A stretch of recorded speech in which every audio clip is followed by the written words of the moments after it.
This was a 17-year-old who killed a 21-year-old congressional intern. This happened this past summer. I had two daughters who were interning in Washington as well. They have to walk around the city in order to get to work. This kid was from Massachusetts.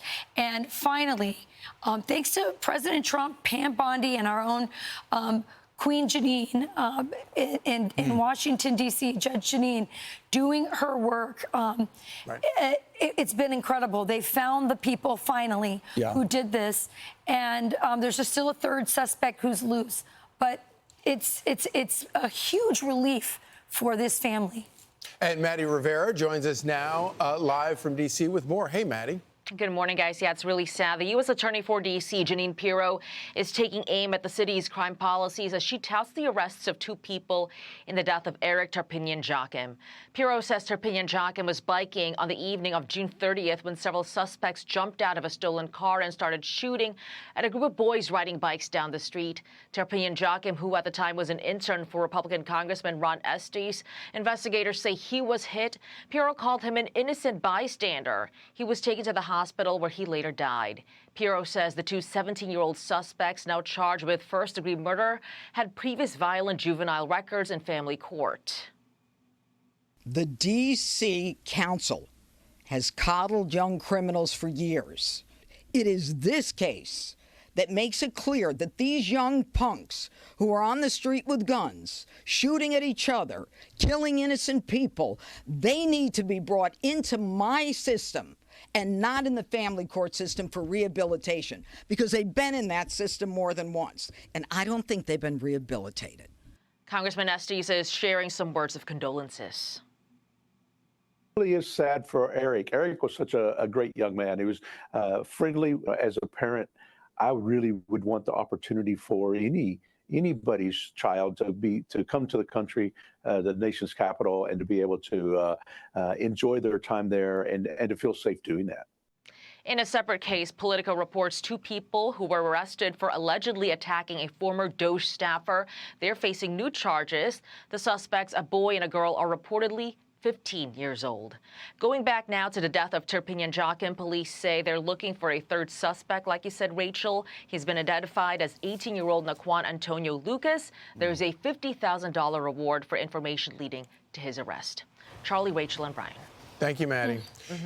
You know, we've all come to love Judge Janine. But if you want to know the role that she was designed for, this is what God put her on the planet for. Eric's parents spoke to Trace Gallagher yesterday, and they laid out their gratitude to her for actually going after their son's killer. Watch this.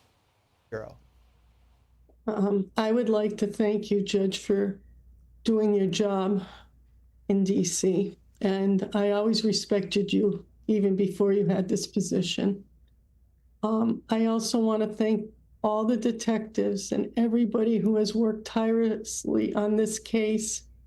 It was a shock. We heard for the first time from your news conference what exactly happened with Eric and what kind of guns. We are very, very thankful, and hopefully that this will continue of finding all these for all these homicide victims, that they will get their due justice too for their families, because it's not fun to be in this club. And my heart goes out to all the other families who have lost children to senseless homicide. Judge Pirro, I thank you from the bottom of my heart. And if I ever meet you, I want to give you a big hug for Eric. Thank you again. My heart goes out to you. The fight's not over yet. We've got a prosecution, and we've got a long time of connecting going forward to get you justice, and we will get you justice. And of course, the politicians who talk about compassion, they always talk about compassion for the criminals. Right. What about the compassion for the victims and the compassion for the families of the victims? Judge Janine is the only person that, oftentimes is the only person fighting for them. And one of the few voices speaking up about this I don't know what you call it, a balance between rehabilitation and deterrence. And right now it's so skewed to wanting to rehabilitate these young people, but there's no deterrence effect. So they're doing these things knowing the consequences aren't there. If you know there's no consequences and you're a troubled kid, you're obviously going to do these things. And that's one of the huge problems that we have in D.C. and in other places around the country as well. When you hear Judge Jeanine say, I'm going to get you justice. You just know it's going to happen. It's not just brilliant that she's there. It's brilliant that President Trump put her there. As you said, she was made for this role. We know deterrence works. When you're going down the highway, a lot of times they just have an empty cop car parked by the side. I mean, this is why you want the National Guard there. Right. This is why you want cops on the streets. People automatically respond to consequences or the thought that they may face the consequences. And when you take that away, it's just human nature. They're going to go another direction. And you have the other problem in so many of these inner cities of these broken families. They don't have male role models controlling these kids. And so the rest of the city suffers from it. Later on in the show, hopefully we're going to pull this clip from Brian Kilmeade, who had an interview with another mother in Chicago where nobody is doing anything about their child who died. And I'm hoping we can put these two clips next to each other to show you what it looks like when the most horrible thing happens to you, but somebody cares. Right. And what happens when the most horrible things happen to you and nobody cares. It's horrible. Great point. That's amazing. I'm Steve Ducey. I'm Brian Kilmeade. And I'm Ainsley Earhart. And click here to subscribe to the Fox News YouTube page to catch our hottest interviews and most compelling analysis.